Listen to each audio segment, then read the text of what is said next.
আর এবার নজর রাখবো এয়ার ইন্ডিয়ার বিমানে আবারও বিপত্তির খবর পাওয়া যাচ্ছে। আকাশে ওড়ার ঠিক ৮ মিনিটেই যান্ত্রিক গোলযোগ, বিমানবন্দরে ফিরে আসে আন্তর্জাতিক বিমান।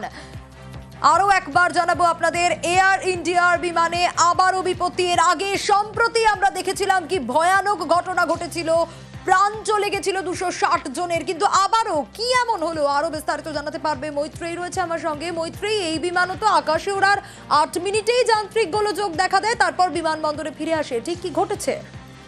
একেবারেই দেখো, এয়ার ইন্ডিয়া এক্সপ্রেসের বিমান হায়দ্রাবাদ থেকে ফুকেট যাওয়ার জন্য শিডিউল ছিল এবং আজকে সকাল ৬টা ৪৯ নাগাদ বিমান টেক অফ করে এবং টেক অফ করার কিছুক্ষণের মধ্যেই, একেবারে কয়েক মিনিটের মধ্যেই পাইলটরা রিয়েলাইজ করেন যে কোনো টেকনিক্যাল গ্লিচ রয়েছে এবং তারপরেই এটিসির সঙ্গে যোগাযোগ করা হয় এবং ৬টা ৫৭ বিমানবন্দর কর্তৃপক্ষের তরফ থেকে আমরা যেটা জানতে পারছি যে ৬টা ৫৭ বিমানটি অবতরণ করে এবং যান্ত্রিক গোলযোগের যে বিষয়টি রয়েছে সেটা খতিয়ে দেখা হচ্ছে বলে আমরা জানতে পেরেছি বিমানবন্দর সূত্রে। এবং একই সঙ্গে যে সমস্ত যাত্রীরা ছিলেন তারা প্রত্যেকেই সেফ রয়েছেন সেটাও জানানো হয়েছে বিমানবন্দর কর্তৃপক্ষের তরফ থেকে। যদিও এয়ার ইন্ডিয়া কর্তৃপক্ষ তাদের তরফ থেকে এখনো পর্যন্ত এই বিষয়ে কোনো অফিসিয়াল বিবৃতি আসেনি।